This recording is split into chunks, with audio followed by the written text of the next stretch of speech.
Donc, c'est pas grave. C'était pas prévu.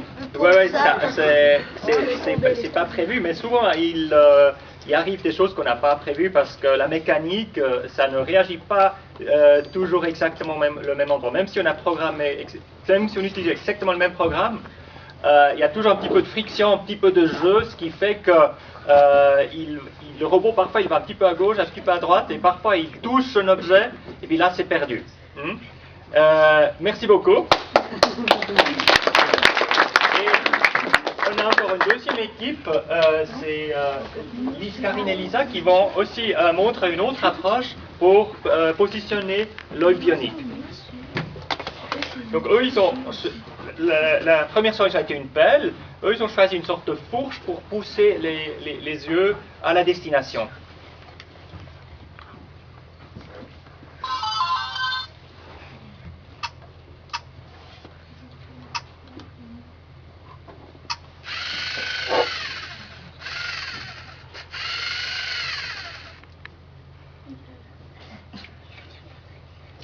Il va revenir?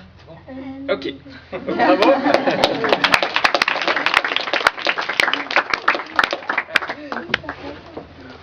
On procède à la mission d'insertion du pont osseux dans la jambe. Peut-être il faut que je l'explique. Donc il y a un os, une jambe cassée, il y a deux pièces, et on peut les lier avec ce pont osseux qui est une sorte d'une vis qui s'insère là dans cet os. Là, je vais peut-être enlever ça. Et la preuve que l'opération est réussie et que le patient peut de nouveau faire du foot, c'est qu'après, une fois l'os réparé, le robot il va actionner la jambe et puis la jambe va lancer le ballon dans le but qui se trouve ici.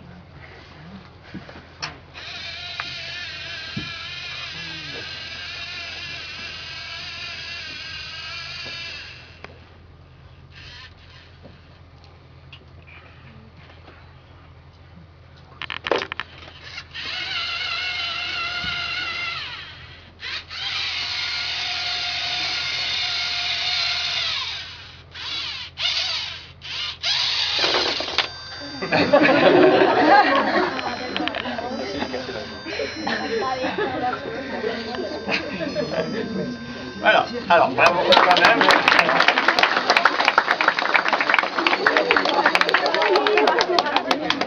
Et après,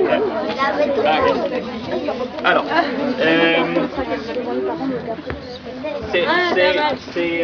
cette tâche est très difficile et eux ils ont fait un très bon travail. La première étape était parfaitement réussie et il faut beaucoup de précision pour placer le petit zélimo. C'est parmi les opérations les plus difficiles. Ensuite, il y a Dijan et Loïc qui vont montrer la seringue. Donc la seringue elle est remplie avec des globules rouges et globules blancs. La seringue elle est retirée, donc elle sert pour prendre une prise de sang. Et une fois la seringue est à la base, les globules rouges et blancs sont séparés. Et dans une deuxième tâche, le robot il amène les globules blancs vers le patient. Le patient, il se trouve ici.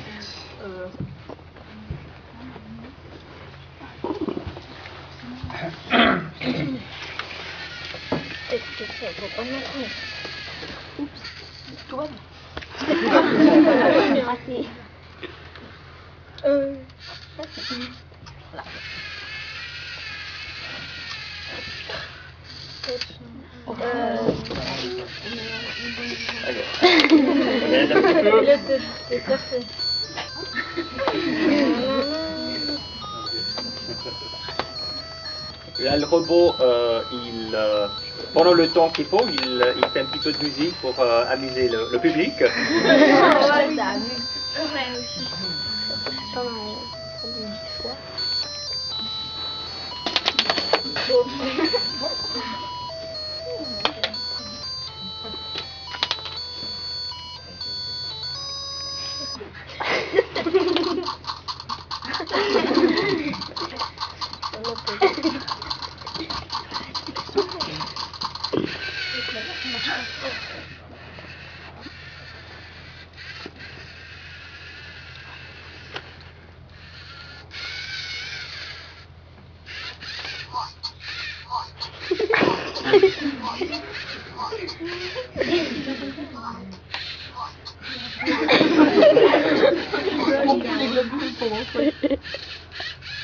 Donc, en même temps, donc là, il a combiné deux missions.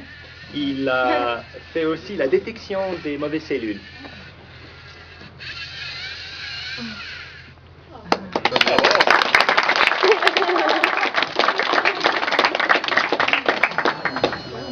Alors, il y a aussi Milena et Luca qui vont faire la démonstration de la seringue.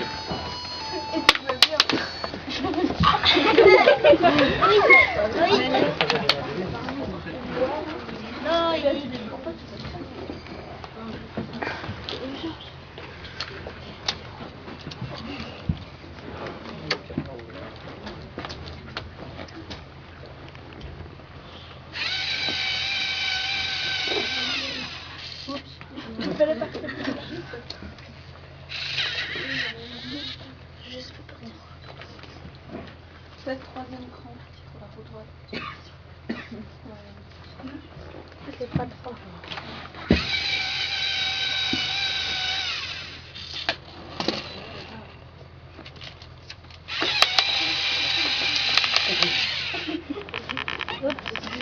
Rouge.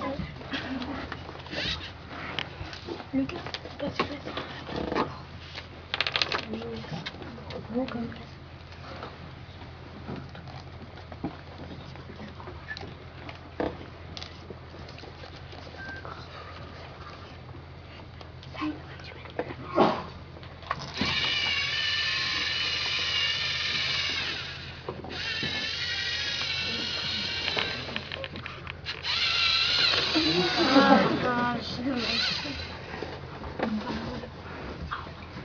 En fait, il était censé arriver là-bas puis faire leur tour, mais... Oui. Bravo. Là, c'est un passage qui est très serré, donc c'est difficile, comme il y a toujours ce jeu dans les mouvements des robots. Une fois sur deux, il peut qu'ils s'accrochent. Donc il y a différentes stratégies de programmation. Aussi, il faut se décider est-ce qu'on va suivre le mur pour s'appuyer contre et frotter contre le mur pour être sûr qu'on est en ligne droite. C'est tous des choses qu'on doit essayer différentes méthodes et puis faire un choix. Le prochain groupe, c'est Lola et Emma qui vont faire une démonstration de la détection des mauvaises cellules. On va peut-être arriver à aller vers les mauvaises cellules, c'est pas le problème. On n'arrête pas.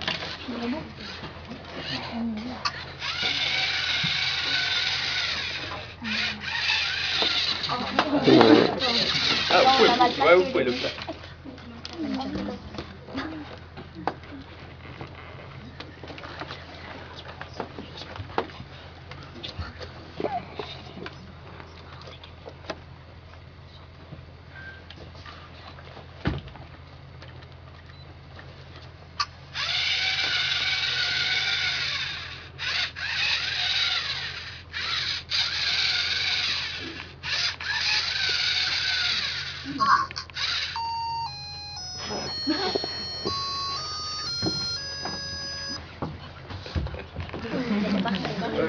Pas tout. Merci.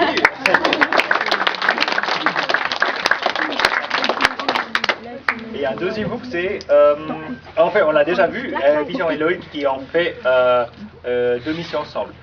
On procède à l'ouverture de la porte, et là, il faut dire que ceci représente le cerveau, et la mission, c'est autour des implants du cerveau qui permettrait de lire les signaux du cerveau pour actionner quelque chose, par exemple une chaise roulante ou une porte, ou allumer la lumière avec la pensée. Donc ici, c'est en actionnant là ce bouton, la porte va s'ouvrir. Et c'est Lisa Itose. Ah, ils ont changé. Donc, c'était une des possibilités qu'ils ont au début travaillé dessus. Ils ont changé puis ils ont fait les yeux bioniques. Après, on a la main, la prothèse de main qui, quand elle est actionnée, elle prend le brevet. Le brevet est important dans le domaine des MEDEC pour protéger les inventions. Et là, dans la compétition, il y aura 2 tables côté à côté et l'équipe qui est la première à actionner, elle aura les 20 points qu'on obtient pour le brevet. Alors, c'est Yannick et Alex qui vont faire la démonstration de cette mission. On peut le télécharger.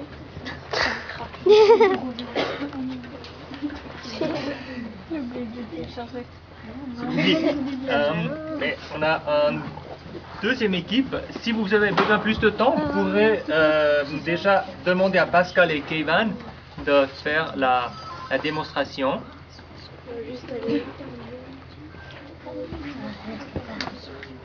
Il est bon, il est bon, il était bon, il était bon.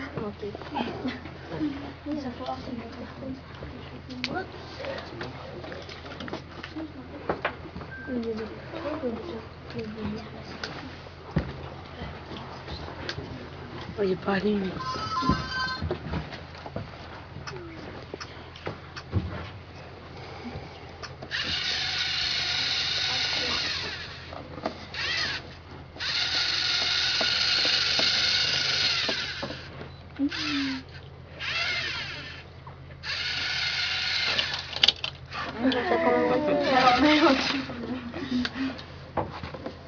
Je te l'arrête. On l'a juste mal placé Ouais. au départ, donc Ouais. on va juste refaire. Vous laissez encore une fois? Deuxième essai.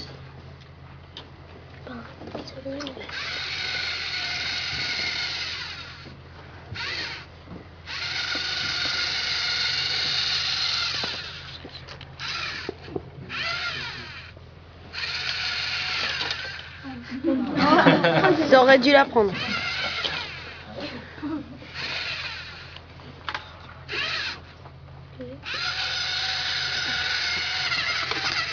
Ah, dommage. C'est pas grave.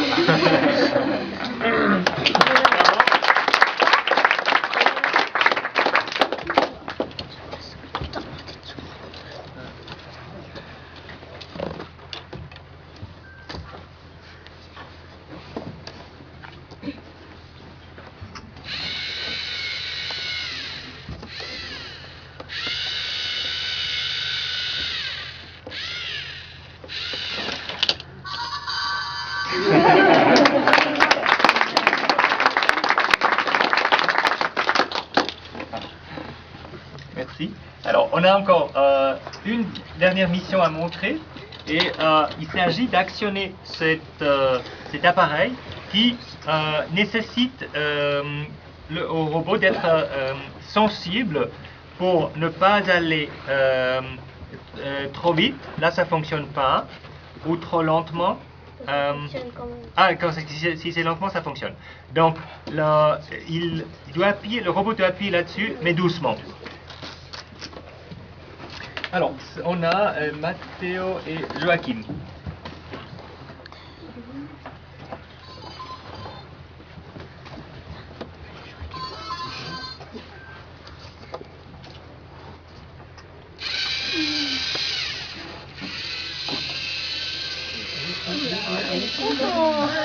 Il me met pas loin.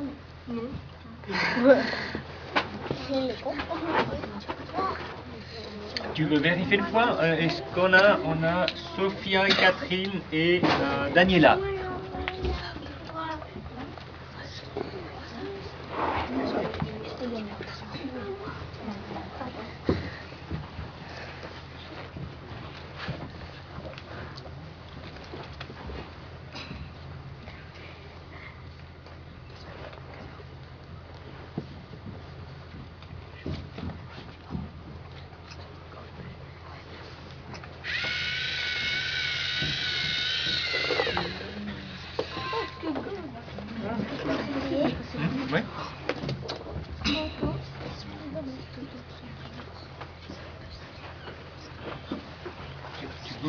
avec le pied.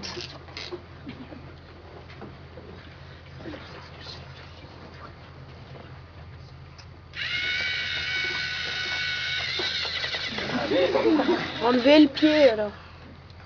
Bougez le pied. Côté.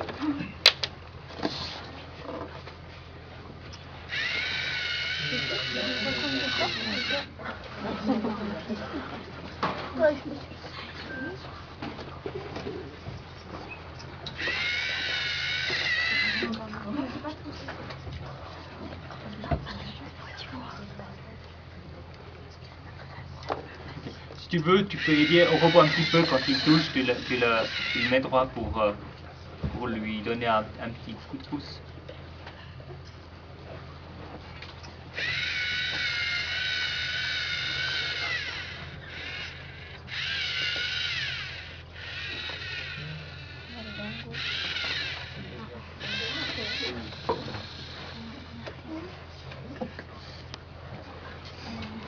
Ok, il faudrait modifier encore un petit peu le programme, mais au début, on a vu qu'il va dans la bonne direction. Bravo.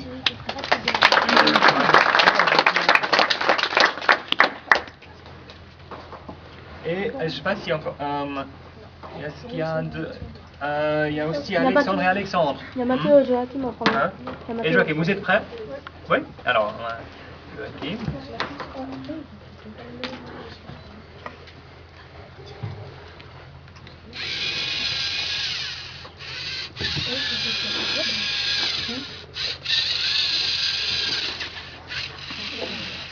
Dommage.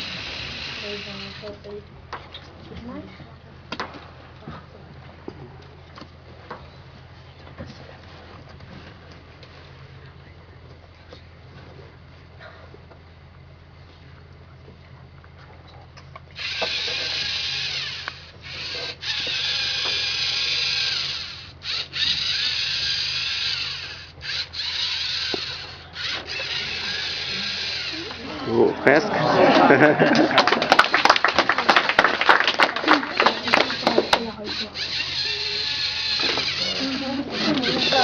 l'hôpital. Ok. Alors, et en dernier, Alexandre et Alexandre.